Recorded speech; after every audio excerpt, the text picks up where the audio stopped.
libro en la mano. Yo vengo del mundo académico y de la Javeriana y de otras partes, y estar en el Carro y Cuervo ha implicado una cantidad de aprendizajes, entre ellos que para sacar un libro hay que hacerle una resolución y ponerle un PVP, que es el precio de venta al público, y que para el evento de lanzamiento hay que sacar otra resolución que tiene considerandos que comienzan. Yo estoy haciendo una burla un poquito de los abogados y las resoluciones, y yo digo, es que empiezan en 1492, cuando yo, considerando que en 1492, cuando llegó Colón a las Américas, porque son 4 páginas de considerandos para decir que el libro, con ocasión de esta reedición, que fue preparada, como van a escuchar, con mucho cuidado, con Beatriz y el instituto, y se agotó. Esta reedición, que es el número 100 de La Granada, tiene un descuento y no sé cuánto vale, pero vale poquito, y me tocó pasar por todos los considerandos de los abogados para decirles que es un placer poder estar hoy acá. Fue un sueño de Beatriz que se presentara en el Gimnasio Moderno, fue un sueño que esta casa, que vio todas las pilaturas de don Eduardo, hay personas a las que uno no imagina chiquitas, pero leyéndolo ahí, pues sí se imagina las pilaturas, y es muy emocionante. Pero a la relectura, a mí lo que más emocionante me pareció, dado que el Carro y Cuervo tiene una sede en Chía, que es la Hacienda Yerbabuena, donde todo el mundo anda enruanetado y se queja del frío tan horrible que hace, usar el verbo temperar, ir a temperar a Yerbabuena, iban a temperar a Yerbabuena, entonces ya empieza uno a ver Yerbabuena con sus jardines recién restaurados. El jardín fue restaurado con apoyo histórico del Instituto Humboldt y tiene ahora el nombre de la dama que cuidó de ese jardín, Matilde Osorio de Marroquín. Y yo quiero escuchar el paisaje sonoro de esos niñitos que iban a temperar a Yerbabuena, como nos lo cuenta don Eduardo Caballero Calderón. Gracias, Beatriz, por darnos la oportunidad. Son unas memorias muy ligadas a nosotros. Leer sobre la casa donde vivió y pasó su niñez, asomándose a la casa del Gallino Vargas y pensando, yo quiero ser rico como ese señor, ¿no? Y verlo viajar con la familia y temperar en Yerbabuena son recorridos que se llenan de ilusión y de voces infantiles, y no hay nada más sabroso que venir a este lugar donde también hay voces infantiles todo el día. Qué grata compañía, y muchas gracias. Bueno, pues muy buenas noches. Mi nombre es Juan Camilo González, yo soy el editor del libro, su primera edición. Y antes de presentar a Ricardo, que creo que no necesita presentación porque es un gran escritor muy conocido por todos, quiero hablar muy brevemente sobre lo que significó esta edición en el Carro y Cuervo.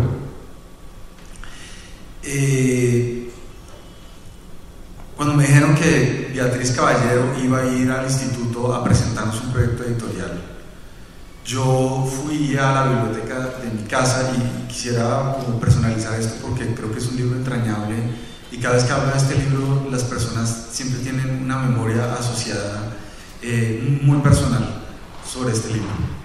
Y fui a la biblioteca de mi casa y tomé un volumen que es de la edición de Bedú, una edición que salió en los años 70, no es la primera edición es del 64, pero esta es una edición de los años 70 que tenía en la portada una ilustración de Antonio Caballero, donde estaba Eduardo Caballero Calderón, su papá, pintado como un niño, al lado de un sillón y un perro en el piso.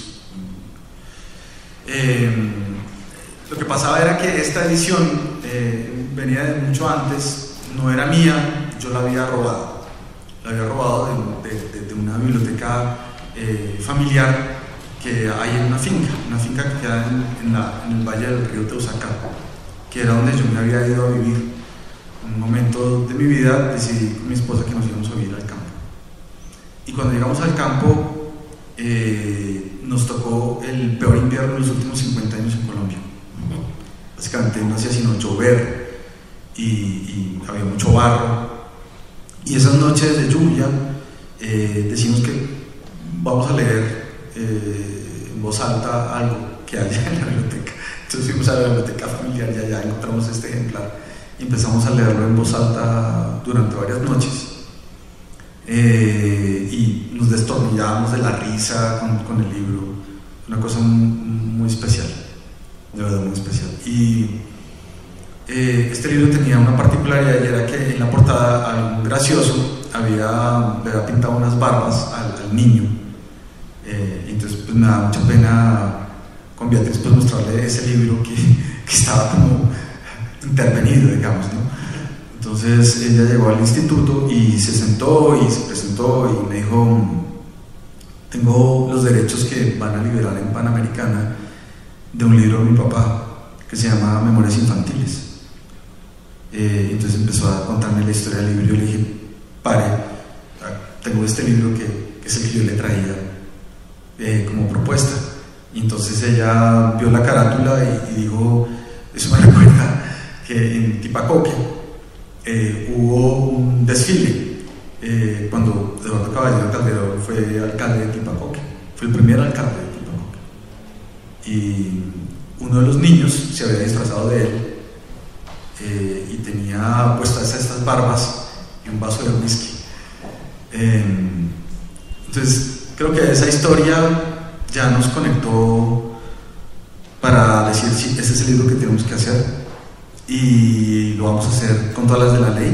En el Claro del Cuervo pues hay unos recursos que no hay en otra editorial. Yo hoy en día trabajo en Random House y digamos que tengo una nostalgia por esta posibilidad de hacer los libros artesanalmente.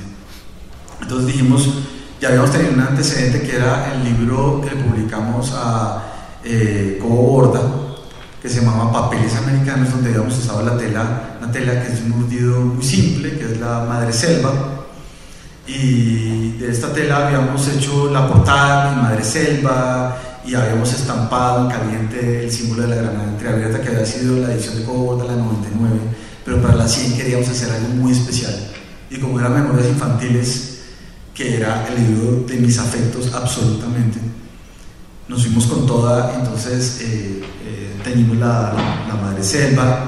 No es fácil porque normalmente las madreselvas vienen con algunos hilos que son en nylon, entonces quedaba mal teñida porque el nylon no coge el color. Y vamos a conservar pues el logo en plateado, las ilustraciones de Antonio Caballero, que ahora tiene este magnífico libro que se llama Historia de las Oligarquías, del que creo que probablemente sea un borrador, Memorias Infantiles. Antonio Caballero dice que este libro es el libro que él considera el mejor libro de su papá. Y bueno, hicimos el libro en tipografía, es decir, con las máquinas del instituto, que son máquinas de los años 50, dejamos la fuente en azul, en fin, fue realmente, con Beatriz nos sentamos toda una tarde en ese espacio maravilloso que tiene en su apartamento, que es el espacio donde pintaba Luis también, y me acuerdo de la luz esmaltada que entra en la tarde, a las 5:30 de la tarde en ese apartamento, y allí nos sentamos a ver exactamente en qué pedazo del libro íbamos poniendo las ilustraciones, y creo que las ilustraciones son muy acertadas. Ahora que lo volví a leer, encuentro que realmente cuadran muy bien con la historia. En fin, fue un libro hecho con toda la pasión del caso, y fue toda una sorpresa cuando vimos que el libro además se agotó rápidamente en el Claro del Cuervo. Hicieron una reedición, que es la que estamos hoy anunciando. Y bueno, pues diciendo esto, quisiera pues ya como darle la palabra a Ricardo y comenzar esta charla pensando que este libro también es una puerta para hablar del pasado, no solamente porque pues estamos en el colegio, que además es uno de los referentes que tiene este libro. Ricardo, creo que muchos no lo saben, pero Ricardo fue uno de los directores del Aguilucho, que fue el periódico que fundó Eduardo Caballero Calderón en el año de 1927. Perdón, 1927. Y bueno, Ricardo además fue director de ese periódico. ¿Por qué no nos cuenta cómo llegó usted a ese periódico y realmente cuáles son las memorias suyas alrededor de este libro? Bueno, pues muchas gracias, buenas noches para todos. A mí realmente me parece fascinante la historia de esta edición en particular.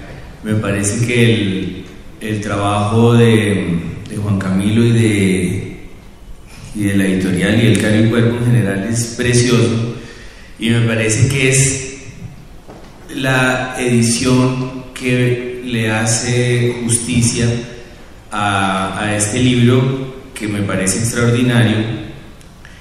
No sabría decir si es el mejor de Eduardo Caballero, pero sin duda es de los mejores.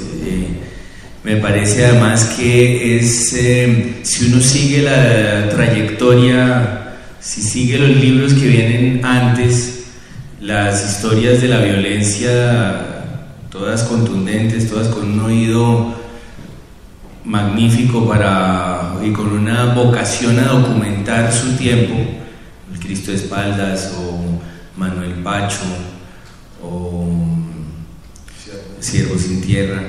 Estos es un giro muy especial que no sé si sea descabellado o muy obvio decir que termina en El Buen Salvaje, en esa especie de voz directa que va desde el presente hasta el recuerdo y vuelve y salta de un lado a otro como en un vaivén muy particular.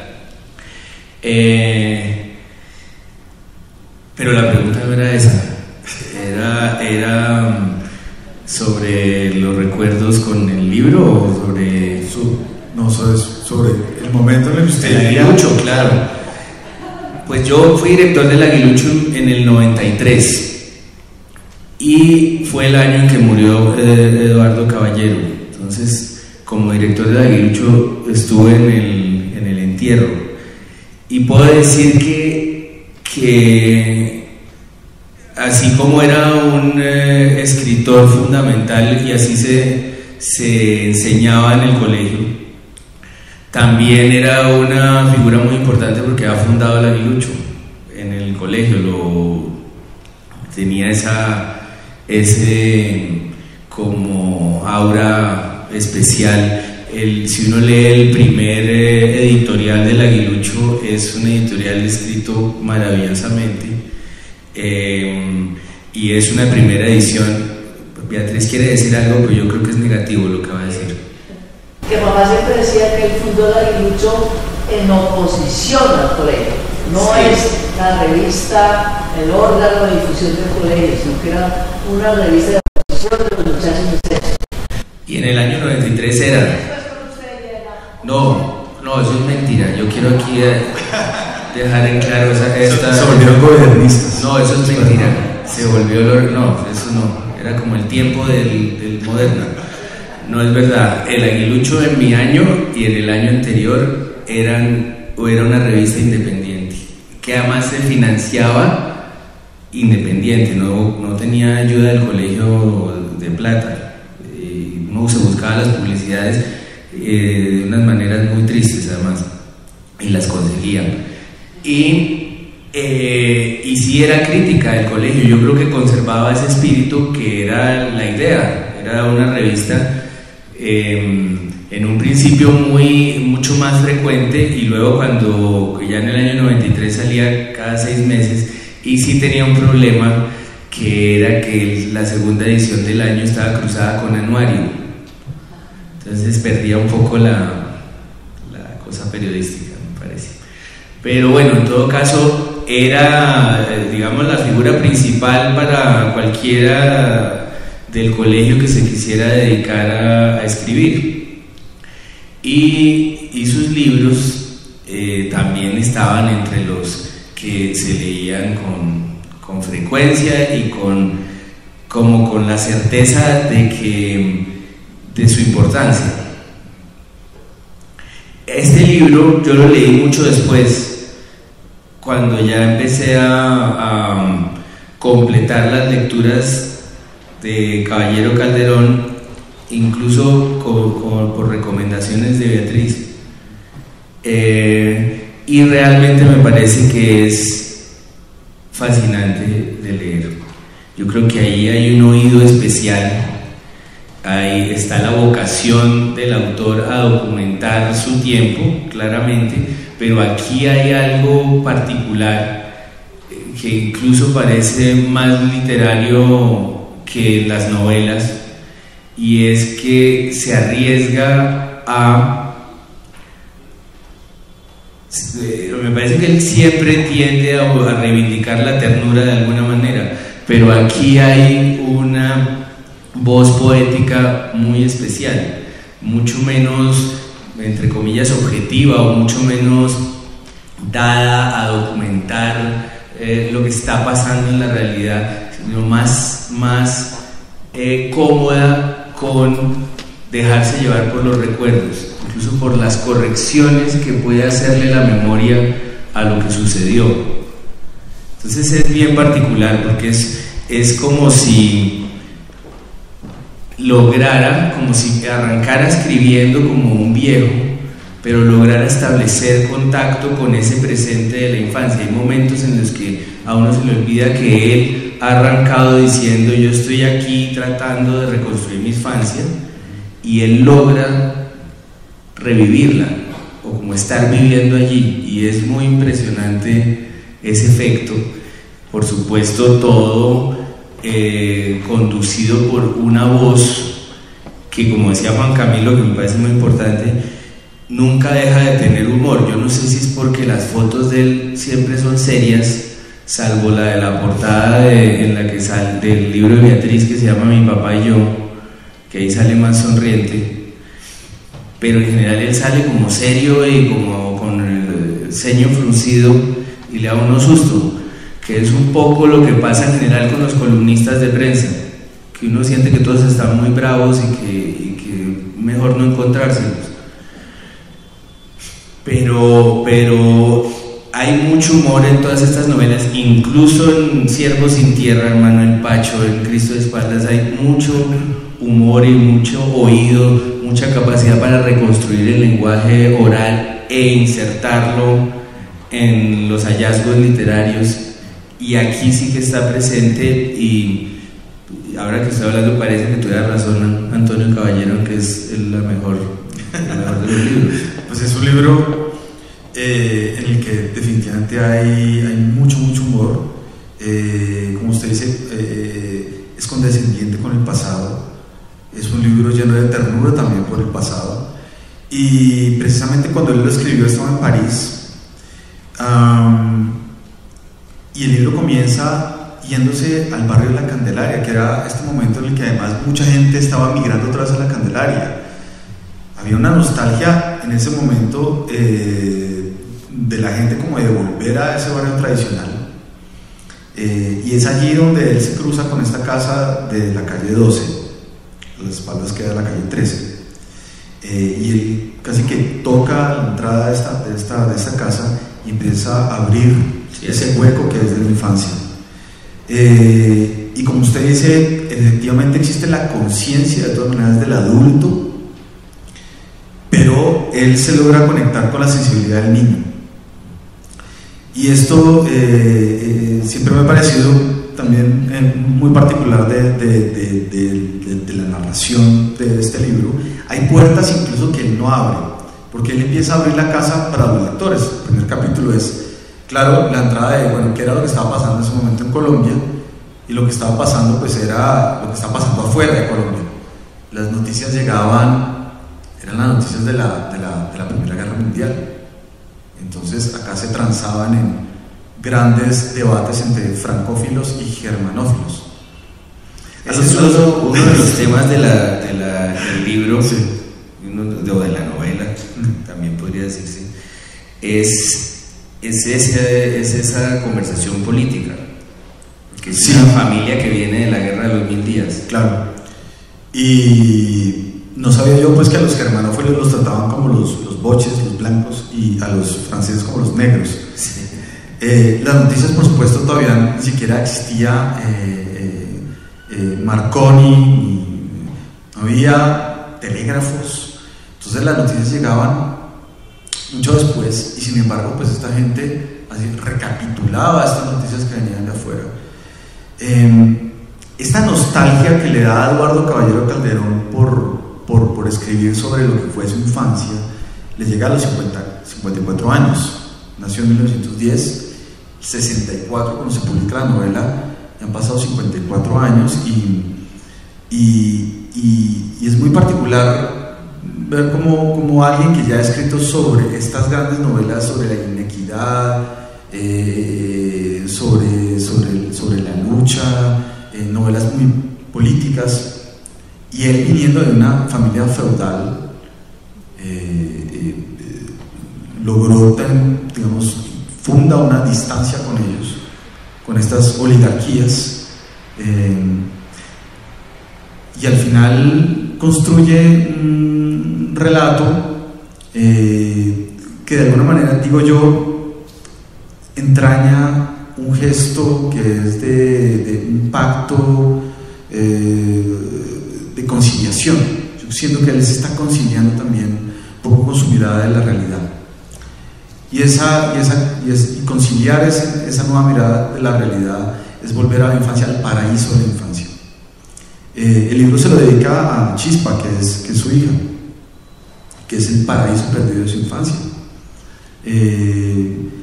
Hoy estaba hablando con Beatriz, no sé usted qué piensa sobre esto, Ricardo, pero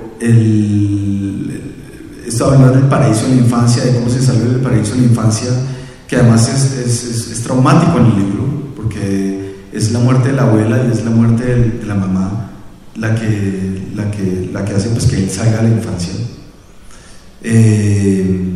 Yo no sé usted qué piensa, pero hablar del paraíso de la infancia, un libro que se llama Caín, estos arquetipos religiosos en la literatura de Eduardo Caballero son recurrentes, y yo siento que este libro tiene algo de eso. Él habla en este caso del paraíso, de cómo se sale del paraíso, y para esto recurre a esa memoria de la infancia. Pues yo creo que hay un lado de Caballero Calderón como escritor que es muy importante, tan importante como el de autor de ficciones, de novelas, de cuentos sobre la historia, y es el lado ensayista, y ensayista además con vocación de divulgación, de no dejar perder lo que ha sucedido, de no dejar escapar todo lo que ha pasado en su tiempo, incluso antes, de sujetar la historia para que no se vaya y se olvide. Yo creo que eso sí está muy claro, esa vocación está. Anchas Castilla, por ejemplo, están los otros libros de historia, el breviario del Quijote. Hay una cantidad de ensayos que demuestran esa intención constante de no solo retener lo que está pasando, sino además de enseñarlo. Hay una especie de vocación de maestro. Yo creo que en ese sentido, en esa línea de su trabajo, también se puede marcar este libro, en la medida en que es un ensayo sobre la infancia. Hay un párrafo muy importante, también es un ensayo sobre la infancia, porque son claramente unas memorias, una reconstrucción de su tiempo, una reconstrucción de Bogotá, de la historia de Colombia, en fin, hay muchas cosas sucediendo allí, pero en su lado de ensayista es un ensayo sobre la infancia. Hay un párrafo que a mí me parece claro sobre eso, que es este: es mi vida y el mundo hasta la muerte de mi abuela no era un torrente que desciende del monte, sino un lago quieto y azul como el de Guatavita, o el de Fúquene, o el de Tota, en cuyo fondo tal vez reposa el tesoro del Dorado. En un lago la vida no fluye como en un torrente, sino se estanca. Para quien como yo ignoraba el tiempo en cuanto a sucesión, no existían el ayer y el mañana. Estos podían aparecer simultáneamente y coexistir en el espejo de ese lago quieto de mi infancia, en cuyo fondo, entre una espesa copa de limo, tal vez yace sepultado el Dorado. Es el tono además del texto, que es muy rítmico, es un sonidito en el mejor de los sentidos, como un soneto, y ahí está dicho, me parece, lo que es la infancia, que es un tiempo circular. Él se refiere a un lago, un momento en el que todo va en círculos, como en las épocas míticas, como si no hubiera llegado a la historia de alguna manera, y la definición de la infancia es el fin del tiempo circular, el momento en que empieza algo así como un tiempo irreversible, algo que ya lo va a conducir a uno hacia la muerte de alguna manera. Va a terminar ese círculo en el que se vive, en el que se espera que llegue el sol y llegue la luna, y en jugar y en ser feliz como en el paraíso, y en algún momento tiene que terminar. A cada quien se le acaba su infancia y su tiempo circular a su debido momento, y en Memorias Infantiles el momento en que termina esa época en círculos es la muerte de la madre, que es devastadora, y está narrada de una manera preciosa, de acuerdo. Y creo que es difícil no quedar pues estremecido y no acompañar en ese duelo al autor por la manera como va llegando, que además el fin de su infancia va teniendo señales. La cercanía de la expulsión pues de ese paraíso va teniendo señales, que son otras muertes, la muerte de su abuela, otras cosas como la llegada invasora de la adolescencia, como pues, no sé, ganas de escribirle poemas a niñas que conoce, tanto así que incluso su propia madre le dice: por favor no dejes la infancia todavía. No son esas las palabras, pero no es gratuito que sea su madre la que le pida que todavía no deje de ser niño, porque va a ser la muerte de su madre la que va a dar con el fin de esa infancia. Es decir, sí hay un esfuerzo de este autor de ir hasta esa casa, abrir la puerta, entrar por todas partes y establecer contacto con esa infancia, pero también hay un control del texto que es el control que tiene un escritor. Hay un vaivén perfecto entre abandonarse a esos recuerdos y ser espontáneo en esos recuerdos en la escritura, pero al mismo tiempo es una persona que tiene estructurada esa historia perfectamente.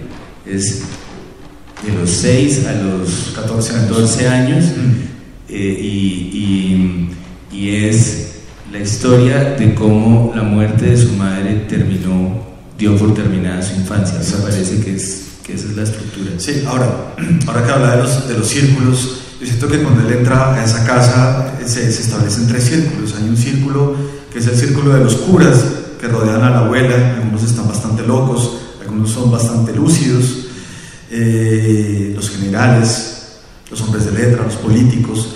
Luego hay otro círculo que es el círculo de la servidumbre. Exacto. Cuya, digamos, el punto de contacto con la servidumbre es Mamá Toya. Y luego hay un tercer círculo que es el círculo de los niños. Y creo que el libro se estructura sobre esta base. Entra a la casa la muestra primero pues con el cuarto de vidrios, que es donde están las discusiones, donde también está ese personaje maravilloso que es Rodrigo González, que tiene esa caligrafía perfecta y que es el que escribe las cartas de la abuela. En fin, y están los patios y están los otros dormitorios donde habita la servidumbre y todas estas lógicas que se dan en la casa. Luego viene, digamos, salir de la casa, y es un poco hablar sobre la Bogotá entonces, sobre lo que implicaba un viaje a Tipacoque, que era de un mes, con paradas en Tunja, en Uitama, etcétera. Tocaba pasar páramos, y como era Tipacoque, digamos que, pero me gusta la idea sobre todo de las casas y de los pequeños, de los microcosmos, si quiere, porque finalmente son allí donde esa gota es la que describe el océano completo. Sí, yo siento que este libro tiene esa virtud, y es capaz y creo que es algo que se va a replicar luego en la literatura colombiana. Digamos que no en vano en García Márquez, y si quiero ahorita hablamos un poquito de cómo el vallenato y García Márquez y el Caribe de alguna manera también opacaron esta corriente literaria y terminó olvidándose muchísimo. No sé, por supuesto acá en el moderno les pusieron a leer Siervo sin Tierra y El Cristo de espaldas, pero esos son libros que ya no están en los pensums de los colegios. Entonces está la casa, la descripción de la casa, de los círculos que las habitan, y esta nostalgia de la Bogotá que definitivamente se va perdiendo, de ese pasado, porque ya en el año 64, digamos, ya Bogotá se disparó, digamos que ya esos potreros baldíos empezaron a llenarse de edificios y de cemento, y eso ya empezó a perderse. Las ilustraciones de Antonio Caballero incluso tenían ahí algunos de los lagos que había por Chapinero, todo esto se estaba perdiendo, y yo creo que también es el registro de ese momento de la alerta que hay dentro del escritor, de la necesidad de escribir sobre lo que fue ese pasado, un pasado que efectivamente se iba a perder. Otra de las cosas que me parecen llamativas, yo no sé usted cómo lo vea, me gustaría hablar de esto, es Tomás Rueda Vargas. Lo que pasa es que me parece que usted ha hecho unas cosas muy chéveres de las que vale la pena hablar, que son los círculos bogotanos, la Bogotá de ese momento, y como esa sensación de que el autor quiere dejar constancia de que hubo un mundo como ese. Yo tengo un problema con las películas, entonces tiendo a comparar las cosas con películas, y a mí este texto, como muchos de los de Caballero, me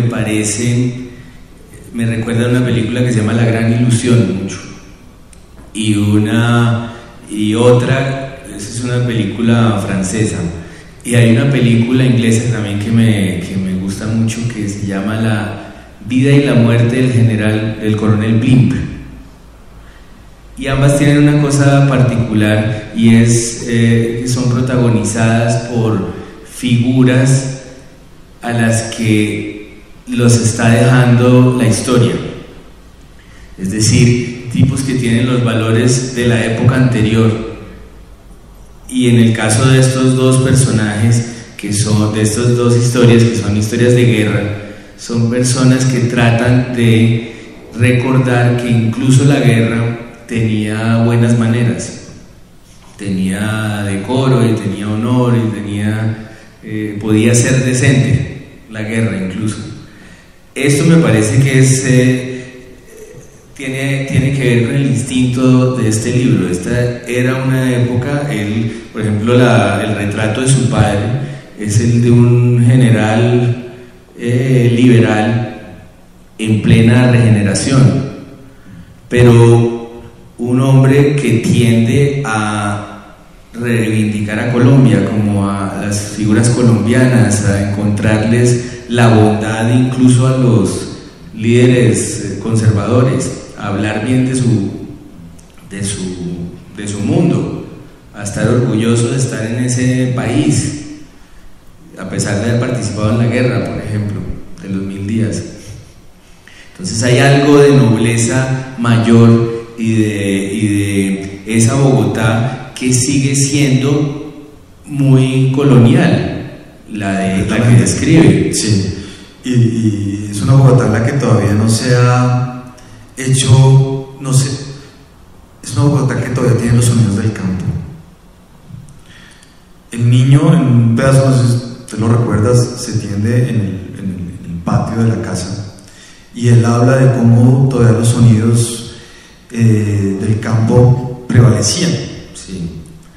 Y eso lo pensé esta mañana, que salí muy temprano de mi casa a las 6:30 de la mañana, y como soy un habitante de la clase media, entonces salí juiciosamente por un grupo de un conjunto cerrado de edificios, y entonces iba caminando y de pronto oí un gallo. Y ¿qué es esta vaina? Un gallo. Y me mortifiqué mucho cuando me di cuenta que era un ringtone. Alguien había puesto un gallo de ringtone. Pero pensé, claro, registrar el hecho de que los sonidos de la naturaleza y esa gran nostalgia por el campo, que era una nostalgia que tenía la abuela. La abuela era una mujer del campo que le gustaban los espacios grandes, y por eso la casa tiene un espacio gigante. El tío Antonio María era un hombre de campo. Los Calderones son retratados como hombres de campo. Esa nostalgia del campo, que es la nostalgia que además va a acompañar, yo creo que la mayoría de los textos de Eduardo Caballero Calderón, su enorme sensibilidad para registrar la vida campesina, el diario de Tipacoque, claramente, pero hay otros textos. Yo recientemente vi uno que se llama Visión Panorámica de Colombia, un libro rarísimo que me encontré por ahí, de una petrolera que lo financió, era la única manera de financiarlo, porque tiene unas fotografías increíbles de los mejores fotógrafos de la época, y el prólogo lo hace él, y él habla de la geografía nacional. Y esa capacidad que él tenía, esa sensibilidad que él tenía para registrar la naturaleza, era algo que es ese momento en el que yo siento que se vuelve más profundo y más espeso con su narrativa. Y yo creo que viene de esto, ¿no? De que finalmente él fue un niño que creció en una Bogotá pequeña, todavía conventual, en la que los sonidos del campo todavía estaban presentes. Los perros ladrando, como dice Beatriz, ya los perros ya no ladran. Uno los ve en la calle todos juiciosos, en manadas, pero los perros ya no ladran tampoco. El sonido del ordeño, de la leche cayendo en el ordeño, ese sonido orgánico, que no es un sonido musical, que podría ser raro, pero es un sonido que llega muy, muy profundo, ¿no? Y en el libro él también lo comenta. Entonces, sí, esta Bogotá es una Bogotá además distinta si usted lo compara con los escritores de la época. No sé, por ejemplo, un José Antonio Osorio Lizarazo, ¿sí ve? Esta es la Bogotá más ruda, cruda, de las cruces, de la perseverancia. Pero por supuesto, Eduardo Caballero es consciente que tiene que hablar de su propia historia. Y entonces aprovecha también la historia de su abuela. Claro, la abuela es la que, digamos, abre también, creo que todo el libro y todos los distintos personajes giran alrededor de ella. Para ejemplificar la mirada de esa ciudad, hay un párrafo que me parece muy bonito, que es que es: de noche la ciudad caía en un pozo negro de silencio, perturbado de hora en hora por el tañido familiar de las campanas. El alma se me dilataba en ondas concéntricas hasta golpear muy lejos, en las playas del sueño o de la muerte, y cuando la lluvia repicaba acompasadamente en los vidrios de la ventana y los canales se descargaban gozosamente sobre el patio con un ruido acuático y metálico de latón golpeado por un chorro de agua, me dormía arrullado por una música embrionaria. En aquellos momentos limítrofes entre la vigilia y el sueño, acunado por ruidos que se articulaban en melodías y no tardaban en organizarse sobre el esquema de reminiscencias musicales.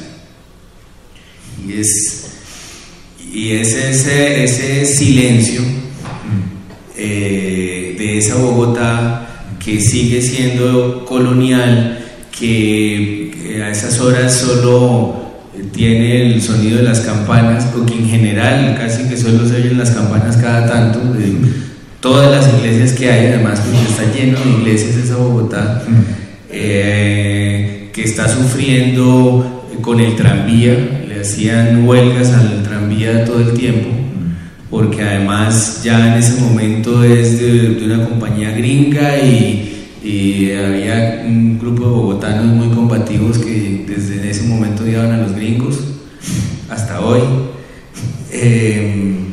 y estaban tratando de convertirlo en tranvía eléctrico. Todo eso está contado, eso tampoco se pierde, pero creo que este párrafo que acabo de leer prueba eso, que hay una vocación a documentar, pero también hay un ensayo sobre la infancia. Ahí está la palabra embrionario,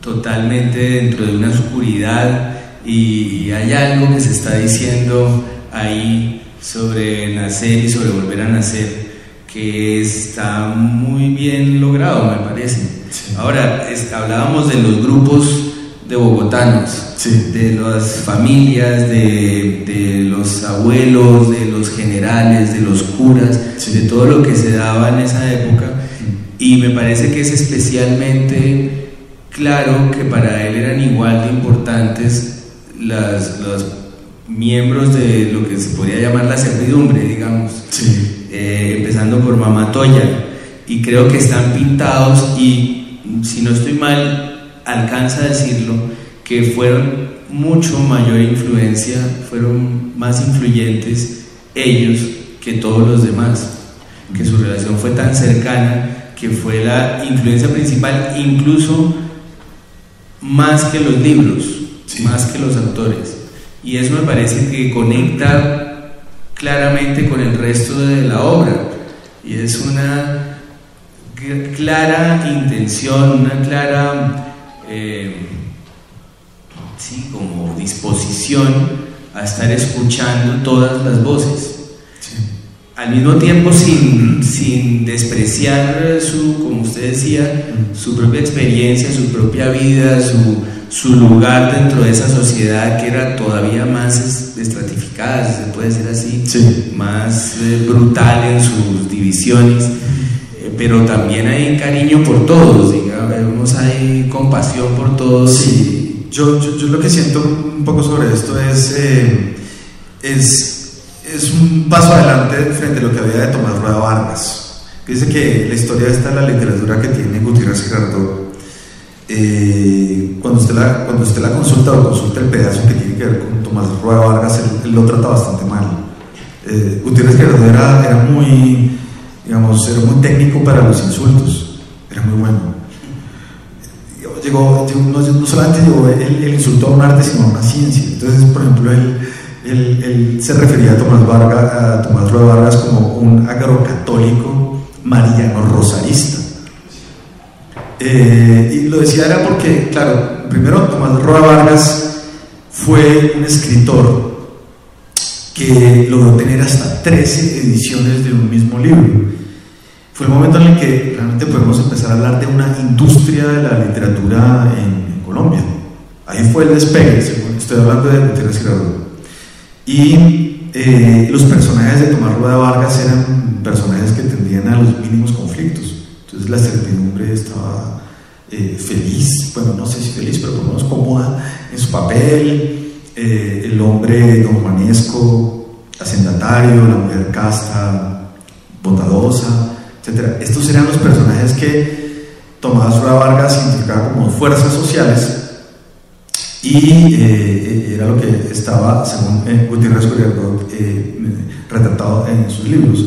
Siento que esa necesidad como de entrar también en las entrañas sociológicas y de interpretar cómo eran las fuerzas sociales dentro está muy presente en Eduardo Caballero Calderón, pero por supuesto ya es una mirada mucho más compleja, de otra época también. Yo siento que él obviamente está en otra época. A mí me sorprende que haya gente que piense que Eduardo Caballero Calderón es costumbrista, por ejemplo.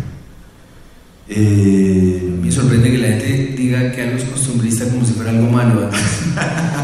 Siempre me ha parecido raro eso. Pero menos literario. Puede ser. Nunca me ha parecido que eso sea problema, pero por supuesto, si lo es, no deja de ser literario, claro, y del más alto nivel. Pero Tomás Rueda Vargas es reivindicado acá. Totalmente, no, totalmente. Es una figura muy claro, pero fue su maestro y fue el que lo inició en las letras. Le recomienda a Proust y está pendiente de sus primeros intentos de escritura y ese creo que le robó un Quijote, si no estoy mal. Le pide el Quijote y nunca se lo devuelve, pero esto es como una anécdota. Creo que sí, dice, lo alcanza a denunciar. Sí. Y es el momento en el que está dibujado este colegio. A propósito, la estatua de Tomás Rueda está aquí al lado. Sí, claro. Y está también presentada la literatura como el refugio al que va a llegar Eduardo Caballero apenas se acabe el libro, como donde va a vivir después de que se vaya su madre. Y Tomás Rueda es fundamental y está siendo su maestro en este colegio, que desde el principio ha tenido la misma tensión entre el liberalismo y el catolicismo. Es un colegio que arranca en la regeneración cuando solo había educaciones católicas, colegios católicos, sí, y se atreve a tener una educación laica, pero le pone una iglesia unos años después, porque digamos querían ser liberales sin molestar del todo. Sí. Y entonces me parece que, por eso pensé en los insultos de Gutiérrez Girardot, que le decía agrocatólico a este pobre señor.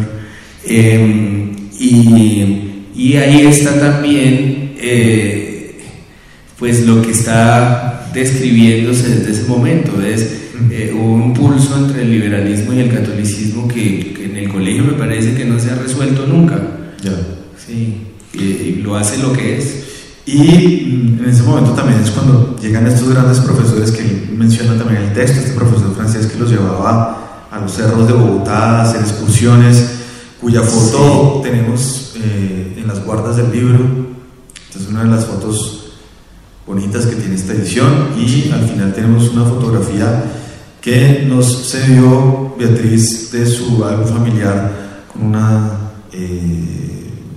comida, una cena, un almuerzo en las afueras de Bogotá de la familia Calderón.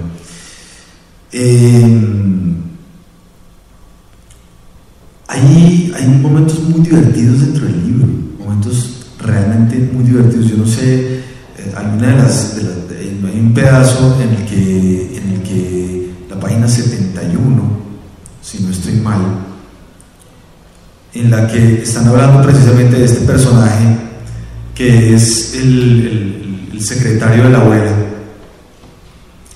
que es un personaje, es un gramático, y en el Cabello y Cuerpo les encantan los gramáticos, y es un gramático que se llama Rodrigo, y entonces uno de los tíos, que es el tío Aristides, le dice alguna vez a la abuela: por favor, madrecita, no me vuelva a mandar cartas firmadas por su merced pero escritas por Rodrigo. Con que me ponga 4 letras de su mano diciéndome que está bien, eso me basta. Rodrigo comienza, sentada en el cuarto de vidrios, contemplando las tazas de geranios, novios y azaleas que engalanan la galería por el lado exterior, y más lejos en el jardín umbroso, la copa de los árboles mecida por el viento. Con un hijo ya viejo como yo, no hay derecho a hacer esas cosas. Esos personajes, y muchos de los personajes que aparecen también, algunos de ellos curas de distinta pelambre, reflejan muy bien. Hay uno que es muy querido ya como fantasma todavía en el colegio, que es Monseñor Emilio de Brigard, que yo hice la primera comunión con él, por ejemplo. Profesor de historia, ¿no era? Era un profesor de muchas cosas, pero ahí en el libro tiene pues conversaciones y todo, y también queda muy bien parado, me parece. Parece que eso es una demostración de que esto no es un ajuste de cuentas, sino un retrato ni siquiera benigno, sino justo de esta gente. Sí. Cuando mencionaba lo de Gutiérrez Girardot y esa mirada como en retrospectiva, que ahora además es muy común, es decir, sacar la historia de su contexto, sacar los libros de su contexto y acusarlos de males de esta época, por ejemplo.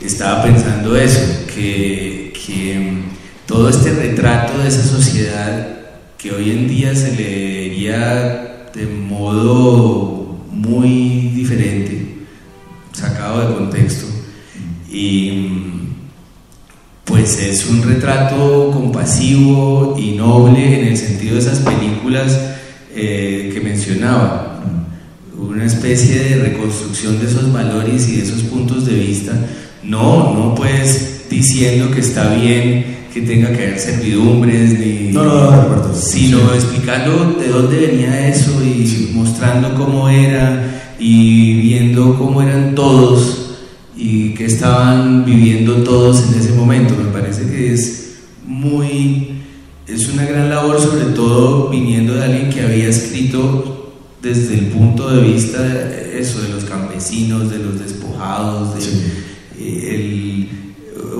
una trampa hubiera podido ser releer esa época en clave de años 60, claro, incluso años 50, pero lo que está allí también es una reconstrucción de una ciudad y de una sociedad que todavía no había cedido a una tentación que pues ya no hay nada que hacer. Pues no digo que esté bien o esté mal, que está muy clara en los años 50, que es esa idea de modernizar Bogotá, de la construcción de la décima, las misiones que vinieron a analizar Bogotá y a decir cómo tenía que ser y cómo tenía que entrar en el futuro. Todo eso me parece que pueden haber empujado a Caballero a decir, bueno, esto todo se va a ir, como en efecto pasó. O sea, uno puede ir a la Candelaria todavía y verla más o menos como era, pero Bogotá sí, desde los 50, yo creo que desde el principio, pero ahí ya me parece que quedó claro, iba a estarse desbaratando todo el tiempo. Sí, ese es el poder que tiene la literatura. Creo que, y eso que, digamos, no sé, un millennial cuya memoria no va más allá del año 2000 hacia atrás, una era predigital, pueda entender estas cosas, pero definitivamente este es un relato entrañable porque le permite a uno abrir una ventana a ese pasado. De verdad, un libro pues que recomendable, una edición muy bonita, la de Cara y Cuerpo. Yo no sé si usted quiere que pasemos algunas preguntas, que la gente pueda, que nos digan algo, ¿verdad? Sí. Yo, si quieren, o vamos cerrando también, porque si no todo el mundo le empieza a dar hambre, que es una posibilidad. Yo quería de pronto cerrar Sí. con algo que usted me insinuaba en un momento dado, que era la idea de que García Márquez llegó y nos... De acuerdo, sí, eso. Como que volvió a barajar todo, y uno tiene la sensación de que la literatura colombiana no empieza con los cronistas de India, sino con García Márquez. Sí. Como que dio un giro que me parece confuso, que habla muy bien de su calidad, que nadie discute, pero que sí me parece un error, porque nos perdemos de muchas cosas. Y es que a mí me parece que este es un autor igual de importante que García Márquez. A mí me parece que es un autor muy consistente, lleno de unas obsesiones que uno puede rastrear. Sí. Me parece que tiene el gravísimo problema de que los bogotanos nos da jartera defender a Bogotá, o defender nuestras voces, o defender nuestros autores, o nuestra historia. Nos parece, en general, no tenemos esa energía que tienen otras regiones de Colombia, de sentirse pues orgullosos hasta el chauvinismo de sus voces y de sus paisajes y de sus cosas. Aquí nos da como pereza todo, y nos da frío, y nos da ganas de meternos en la casa temprano. Y me parece que nos ha faltado un poco esta fuerza para estar orgullosos de semejante autor, con semejante capacidad para articular su experiencia mientras estuvo vivo. Y creo que eso sí es una manía colombiana, pero creo que uno siempre se la podrá sacudir. Nos hemos dejado meter en el cuento de que aquí solo hay una cosa siempre de algo. Es decir, no sé si eso es herencia de la monarquía, o de creer en un solo Dios, lo que sea, pero aquí no se puede hablar sino de una cantante pop que es Shakira, y no solo se puede hablar de un cantante que es Carlos Vives, y nos conformamos con uno de cada rama. Yo creo que no es necesario. Yo no he visto ninguna otra cultura que prescinda de sus autores principales con tanta facilidad. O sea, es decir, los gringos no tienen un solo escritor, no andan hablando solo pues de Mark Twain o de Hemingway o de lo que sea. Ellos tienen cabeza para todos sus autores. Y a mí me parece que eso se puede hacer, y por eso me parece que esta edición, con este libro que es de los principales de este autor, sí, llega en un momento que es muy importante, y podemos tener muchos escritores de ese nivel, y habla bien de la cultura y de su capacidad para darse cuenta de que si algo se ha parecido a la sanidad mental en Colombia, es que ha sido capaz de narrarse, ha sido capaz de contar su historia, y este es un autor que consiguió que no nos enloqueciéramos del todo. Entonces me parece que es muy importante, sí, celebrarlo. Yo le pregunto, ¿no le parece que, porque este era el autor más importante que había en Colombia antes de García Márquez? Este era el autor. Y lo de García Márquez, la presentación de ese espacio que era el Caribe, también una presentación que tenía un contenido político fuerte, que ya venía de atrás, pero digamos que él capitalizó, y un poco estos señores feudales de la inteligencia que están en Bogotá, etcétera, eso empezó a aplacar mucho, y creó también unos vacíos importantes en la literatura colombiana, y particularmente en la literatura que se hizo en Bogotá. Nadie se acuerda de Antonio Álvarez Lleras, nadie se acuerda de Cuervo Márquez, nadie se acuerda de José Antonio Soler y Lizarazo. Sí, esas cosas quedaron allí sepultadas, porque claro, pues el fenómeno de García Márquez fue tan potente, una cosa que de alguna manera también arrasó, siento yo, lo que había previo, ¿no? Y lo que se ha construido previamente. Y es un autor pues, extraordinario, y su voz es inmediatamente lo encanta a uno, y uno no puede negar su fuerza.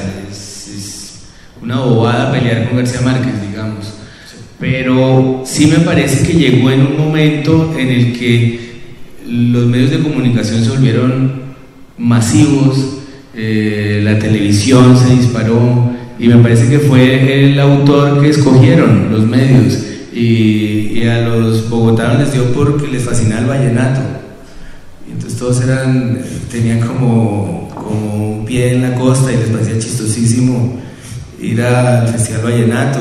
Hubo una especie de vergüenza bogotana que me parece chistosa, porque no es una bobada, pero sí creo que los medios estaban todos alineados, y a los medios les fascina tener eso, un protagonista de cada ramo, y yo creo que justo ese es el momento en que eso se está desbaratando, porque los medios ya no son la voz principal, ni ya no son los que fabrican a las figuras, ni son los que dicen a quién hay que seguir y a quién no, sino que esto estalló por las redes sociales, por internet, y creo que cada quien va dando con sus propios autores, no le están diciendo, mire, esto es lo que hay que leer si usted es colombiano, porque llegó un momento en que casi que García Márquez era casi una artesanía, es decir, que uno iba al Dorado y tenía que llevarse un libro de García Márquez y una chiva.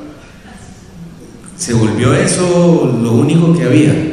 Yo creo que tiene que ser de lo más importante de nuestra cultura, pero que este es el momento para que se vea todo lo que hay en todas partes. Curiosamente ha sido mucho más fuerte la visibilidad de los autores de diferentes regiones, Andrés Caicedo, Vallejo, en Antioquia, pues, ha habido mucho respaldo para esos autores, sí. Pero en Bogotá, que tiene una tradición que, bueno, se inflaba y se hablaba de la Atena Suramericana, pero sí había una cantidad de autores muy importantes, muy buenos. Sí, yo lo que siento es que precisamente con la partida de García Márquez, por supuesto perdurará su literatura también, es el momento, y eso lo sentí también editorialmente, en el que empiezan a escarbarse el pasado, ¿no? Además de ese fenómeno, que otras cosas han habido, y me parece que bueno que este proyecto editorial realmente llega en un momento muy bueno. Es una edición que nos gustó mucho hacer cuando estaba en el Cali Cuervo, la disfrutamos muchísimo, y de verdad que vale la pena leerlo. Si quiere, pasamos a preguntas o a diálogos con el público. O si tienen pereza, no pasa nada. Exacto.